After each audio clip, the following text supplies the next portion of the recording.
নমস্কার বন্ধুরা, দীপাস কিচেন থেকে আপনাদের সবাইকে স্বাগত। কুমড়োটা দেখুন কত সুন্দর, ফালিটা কত বড়, সবুজ বিট একদম। এটা দিয়ে আমি ছোলা দিয়ে নিরামিষ একটা তরকারি করব,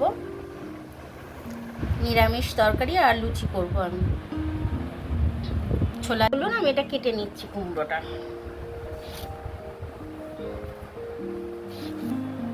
কুমড়োটা এইভাবে আমি সাইজ করে কেটে নিয়েছি, এরকমভাবে।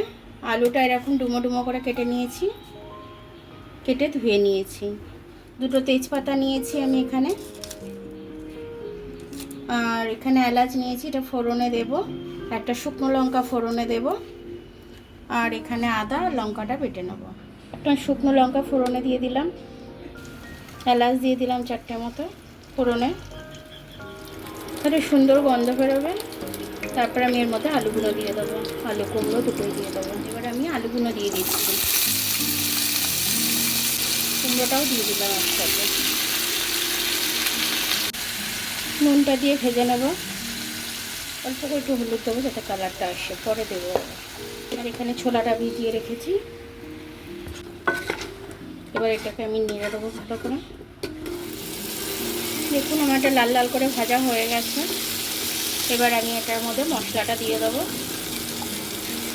আদা লঙ্কাটা পেস্ট করে রেখেছিলাম ওটা দিয়ে দিলাম, একটু হলুদ গুঁড়ো দিয়ে দিলাম, তখন কম দিয়েছিলাম ভাজার মতো, তখন একটু হলুদ গুঁড়ো দিয়ে দিচ্ছি, একটু জিরে গুঁড়ো দিয়ে দিলাম, ধনে গুঁড়ো একটু দিয়ে দিলাম। এবার ভালো করে এটাকে আমি কষে নেব। ছোলাগুলো দিয়ে দিচ্ছি আমি এর সাথে, একবারে মশলার সাথে কষা হয়ে যাবে। এটা কুমড়ো আলুর তরকারি ছোলা দিয়ে করলে খুব সুন্দর লাগে খেতে, লুচি দিয়ে। তার জন্য এটা আমি করছি আমি এটাকে, কারণ হচ্ছে আমার নীলের উপোসের জন্য নিরামিষভাবে এইভাবে আপনারা করে নেবেন, করে লুচি দিয়ে খেয়ে নেবেন। এটা কষা হয়ে গেছে, এবার আমি এটা জল দিয়ে দেবো। আমার না ভীষণ ঠান্ডা লেগেছে, ওই জন্য গলার আওয়াজটা একটু চেঞ্জ হয়ে গেছে।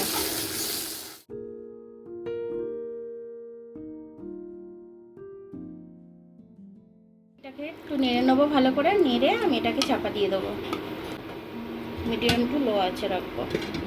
দেখুন 15 মিনিট বাদে আমি চলে এলাম, ঢাকনাটা খুলে দেখছি কীরকম হচ্ছে। দেখুন আলু সেদ্ধ হয়ে গেছে, কুমড়ো টুমড়ো সবই সেদ্ধ হয়ে গেছে। এবার এটার মধ্যে আমি একটু চিনি দিয়ে দেবো, 1.5 চামচ মতো চিনি দিয়ে দিলাম। 1 চামচের একটু বেশি ঘিটা দিয়ে দিলাম আমি, খেতে ভালো লাগবে, গন্ধটাও ভালো লাগবে। এবার আমি একটু ভালো করে মিশিয়ে দেবো। এবার একটু জলটা টেনে গেলে আমি এটাকে নামিয়ে নেবো। দেখুন বন্ধুরা, আমার নিরামিষ তরকারি আর লুচিটা আমার হয়ে গেছে।